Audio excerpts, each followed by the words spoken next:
Who's wrong and who's wronger? In this corner, followed by millions, James the Exploding Unicorn Breakwell. And in that corner, ignored by millions, Steve Dash Rinko Levens. Hello, everybody. It's Alison Bancroft again. We're in search, because I am the big game hunter, we're in search of any shred of James Breakwell that resembles a decent human being. And it's been a bit of a frustrating task. Certainly, we're trying to find out why anybody would vote for him in the wrong and wronger poll. And as of today, I can find no reason whatsoever. So as you're here today, remember at the end of this broadcast, vote for Steve, because I can't handle this losing, James. I thought it was just the characters people were voting against. Every time you did one, you lost. But last week you didn't do a character and you still lost, because it turns out it's not your characters people hate, it's you.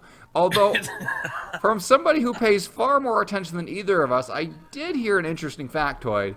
Apparently, every time you don't flip the Guam Quarter of Fate, every time you lose it yet again, you lose. So maybe it's either people punishing you for not respecting the Guam Quarter of Fate, or it's the Guam Quarter of Fate itself cursing you for your disrespect. You can take that for whatever it's worth. I do remember somebody wrote, they're never watching this again until I get the Guam Quarter of Fate back. They were so disturbed by the fact that we had a substitute quarter. You had like $25 worth of Guam Quarters of Fate. Like somebody gave you an entire roll. Did you spend them all on snacks? No, if you recall, those came in roughly now my wife knows where they are because she actually showed me where they were a few weeks ago. But it was when we were moving and I lost track of them. And apparently, like most things in my life, when I lose it, it means my wife has found it and put it away somewhere. So she is sitting on right now a gold mine of Guam quarters. So do you have a Guam Quarter of Fate for tonight? I indeed do. We are in the house and I have the Guam Quarter of Fate. And so I'm going to win this week, James. I don't know. By the way, I didn't even introduce the show. I didn't mean to cut you off there, but you have reached the podcast where you got two grumpy and grumpier old men arguing about things that mean nothing to nobody except for the people who vote, and they obviously are a little bit misguided in their efforts. But, James, I always ask how you're doing tonight. I'm not going to tonight because, frankly, I don't care. That's good. I appreciate the refreshing level of honesty coming from you. Just let the bitterness flow through you. It suits you well. Well, what are we going to argue about tonight, James? And we put a lot of time and a lot of research and development into this. Yes, tonight we are going to argue which are better, blanket forts or tree houses. Blanket forts or tree houses, and my understanding is you have a little bit of experience in at least one of those areas. Yes, there is a blanket fort just feet away from me, which is why we had to record early tonight. I have to clear out of the blanket fort zone so my kids can go to sleep, because it's not worth keeping them up just to talk to you. Let me tell you that. Really, nothing is worth talking to you, but that's a whole different topic. Well, I'm fairly certain Mrs. Steve would agree with you now that I've been home for 3 weeks. But before we get into that, before the Guam Quarter of Fate makes its triumphant return, and before I trounce you in another poll, we have to compliment each other, James. And you know how much I look forward to this. It bestills my heart. I would like to compliment you for digging up the creepy cemetery in your backyard. Most people would have just left it alone, but not you. You're like, let's disturb those bones and see what's going to happen. So not only have you disrespected the Guam Quarter of Fate, not only have you jinxed yourself by doing a character, but now you have disturbed the bones of some long dead soul who will probably curse you even more, and you will probably never win an episode again. No. Whatever they are, it can't be as bad as being cursed with James Breakwell every week. But James, I didn't do it. This is all the wife's doing. She's the one that tore the whole thing apart. And how dare you for stalking me on Twitter, good sir? But she pulled all the boards out, the concrete out, and she threw it all in the driveway and told me to take the rusty nails out of the board, which I took as she wanted me to do like manly man work, but I think she wanted me to get tetless. What tetanus. was it? If it wasn't a cemetery, like was it like a in ground, like a built-in garden, or what was the goal? What was it supposed to be? The mistake you just made is one that most people made when they looked at that picture, because the picture was at a strange angle. It's worse than being it's not recessed. It's actually above ground by about a foot.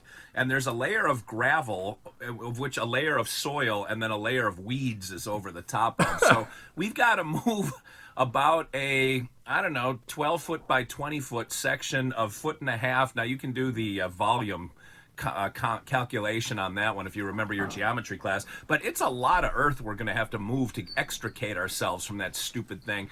2 owners ago, they put in a garden, and apparently it wasn't cleared by the city. So they just kind of did it, and now we're stuck with it, and we have to get rid of it. And so step 1 is completed. Wait. In Nashville, you have to get approval from the city for a garden in your backyard? This was a construction, and we're not in Nashville. We're in the part of town we call under the bubble or under the dome. This is where all the people who get their underpants in a bunch over everything like this live. So yes. Well, I'm trying to ponder the logistics of why, if you wanted a garden, you would lay down a layer of gravel first. Is it for like drainage under it? I don't know. Yeah. Okay, I've never seen gravel as part of gardening, but I don't know. Maybe that was a rock garden. I don't know what's going on back there, but good for you for digging it up and all the bodies that were buried underneath. I'm sure there's a Netflix documentary about a serial killer that'll be knocking on your door real soon. I know you're too young to remember 1982, but this is basically the premise of the movie Poltergeist. It is. So, yes. Except they were putting in a pool. You're just sprucing up your yard to impress the neighbors. So well done, Breakwell. Nice. I haven't seen the movie. It just gets referenced everywhere. So I got you. I'm good with this one. I've made like 4 references to Poltergeist in my books. So I'm there with you. I don't know anybody would read those things anyway. That's a good point. I'm going to compliment you, James. Speaking of your books and your parenting techniques, just the basic parenting techniques that I was witness to this evening. That you had to shuffle all of the kids out of the line of fire as we're recording tonight. And you said memorable parenting lines that were very effective. You said things like, "Look with your eyes." I could feel the blood coursing through the veins in your neck. You know what? You Wow. would think it would be self-evident, but they can just stand there in a room, directly in front of the object they should find, and I don't see it. I don't know where it is. Did you look? Did you visually scan your surroundings? That's the crucial element. And things like go upstairs and watch YouTube. Just directing children to all the educational follies that are on YouTube. And then the one that I like the best, go upstairs, up. Upstairs, go upstairs. And I don't even know if she's up there yet, but it's those kind of effective parenting techniques that I'm glad to be privy to. You know, if it's worth saying once, it's worth saying 1,000 times. That's pretty clear. And in all your parenting challenges back in the day, back when things were on Easy Street, I don't think you were ever quarantined with your kids for a month straight. So let's not have any criticism of my parenting techniques here. We are in uncharted territory. This is where you move that cyanide caplet to just between your molars so that at the slightest provocation, you bite down on it. Yeah, I can't imagine. 4 of them, too. Holy cow. How's it been going? I'm alive, so we got that going for me. I have not lost my sanity. I've not torn off my clothes and gone running into the woods. So I am here because I have to keep my winning streak alive. Our 3 listeners expect it. All right. Well, let's see what the debate shall bring. And I have a feeling it's going to go the way of Dr. Steve. But what shall the 2 sides of the quarter represent for you this evening? Heads, I'm arguing blanket forts. Tails, I'm arguing tree houses. All right. Heads is blanket, tails is tree. Ooh, it bounced off me and I caught it. And it is heads. You, sir, have blanket forts. Well, that's good, because I have a permanent one standing in my downstairs right now. Blanket forts are the best. You see, blanket forts are something you can actually spend substantial time in. You can sleep in a blanket fort. You're inside, protected from the elements. You're safe from prowlers and wild animals. You're in your own house. You're safe and cozy. So you can send your kids to sleep in the blanket fort, and they can stay in there. You don't have to go outside and check on them. You don't have to worry about them coming inside to go to the bathroom or anything, or getting locked out. You don't have to worry about the cold. They are just there. They are safe. They are comfortable. It solves all the problems. You can't really have your kids sleep in a treehouse because they can roll out and fall and break an arm. When's the last time you heard of somebody breaking their arm in a blanket fort? Never. There is zero possibility of death. The worst thing that's going to happen is those blankets are going to fall on them and they're going to be extra warm and cozy. They're going to get like automatically cuddled. There's no harm in it. Also, it doesn't require me to get out hammer and board and nails and measuring. I don't have to get out a ladder and go climb in a tree. I don't have to check the stability of limbs. I mean, it's just a whole different ballgame. You get all of the fun and none of the work and all of the safety. It is the best of all possible worlds. Every kid deserves a blanket fort. Nobody wants a treehouse. James, the problem is you grew up in Indiana where there are 3 trees and they're all in the southern part of the state. Like, you have no idea what treehouse is all about. I grew up in Wisconsin where we have tall, proud, strong trees everywhere, and corn and cheese. But the point is, tree houses, man, they bring a level of exclusivity that a blanket fort just can't do. No girls allowed, James. If you'd have only lived your life by that mantra, you wouldn't have 27 kids running around right now. You have friends that are in the exclusive club with you. And James, if you would have had a friend, you would have understood today how important it is to have those bonding experiences. You do learn construction. Nobody ever tests the strength of limbs, by the way. I don't think any of our parents even knew that we were out, much less that we were climbing in trees and risking death. But that creates balance in ourselves because we have to be able to survive this. You and I wouldn't be having this conversation and I wouldn't grace you with my presence. Of course I had a tree house. We lived in a subdivision that was under construction when I was still a kid, so we would reconnoiter. We would requisition. That's the word I'm looking for. I don't even know what reconnoiter means. Forget that one for a second. But we would get wood from construction sites. We would get like bandoliers of nails for nail guns. They were all kind of stuck together. 12-penny nails, man, for free. It's amazing. It's like a giant outdoor buffet for construction addicts. We would get all that stuff and we would build a tree house. There was one particular tree that we had and it was fantastic, man. It was fabulous. You can, it's weatherproof, like you're outside. And mostly you're getting away from your family, James. You can tell by looking behind me, Mrs. Steve has decided to move a lot more stuff into my studio closet because apparently our house is too small to fit it anywhere else. So if I could just build a tree house, James, if I could just go out back and live, I would be so happy. I'd have a TV, I'd have a beer refrigerator, and I would just have me. But I got to put up with these other people. That's what a tree house brings you, James. It brings you peace of mind. A pillow fort, you're right, like you even said yourself, you're in the line of fire there with the pillow fort and the blanket fort. Like, get it out of the house, build a tree fort, give your kids the life they deserve. A life without James Breakwell. Well, you really hit the nail on the head there. A treehouse is exclusive. It is to keep people out. A blanket fort is inclusive. It is to keep people in. I don't need some place where my kids can go and have a choke point and say, 2 kids stay in there and the other 2 kids are on the ground crying and running into us and complaining and causing drama. I need a blanket fort that can hold all of them. Because nobody ever has a sign that says, so-and-so not allowed. I have 4 girls. They're the ones who always get excluded from tree houses anyway. Everybody's always keeping them out, even though they're going out there and doing great things in the world. Let's end the discrimination against girls. Blanket forts. Yes, blanket forts are about making people feel empowered, accepted, safe. And it's, you know what? You want to try to sleep up there on a treehouse, really, that some 10-year-old hammered together. Even if you don't die, I mean, you're basically sleeping on a wood floor 20 feet above the ground. There's no comfort there. I mean, a blanket fort is literal comfort. The floor of our blanket fort is a queen-size air mattress, and then there's blankets on top of that. One of the walls is a blanket. I mean, you couldn't find more padding outside of an insane asylum. You just can't hurt yourself. It's comfort in every direction, on every surface. It's amazing.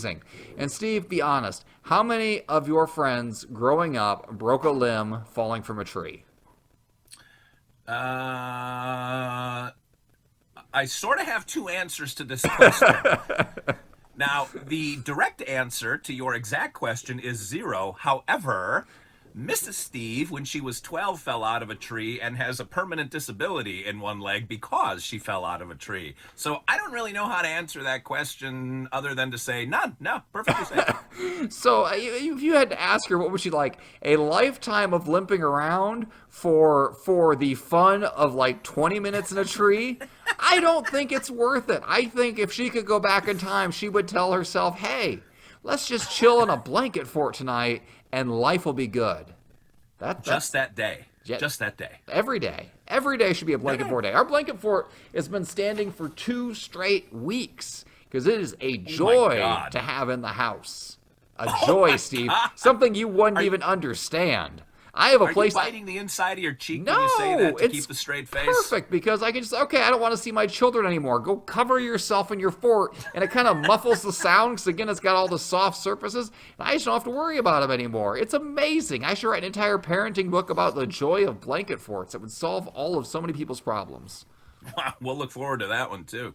Hey, in the meantime, why don't you roll the dice? Let's see how people can vote for Steve and tree forts and a stable, permanent structure that is that's a monument to our engineering ingenuity. The debates always go so quick when I'm clearly on the right side of the argument. But if you want to vote for blanket forts and happiness and comfort, vote for 88. If you want to vote for Steve and causing permanent physical disabilities for a small amount of fun in a tree, vote for 33. And if you want to throw your vote away, vote for 13. Wow, interesting numbers this week. We got 2 doubles and we have lucky 13.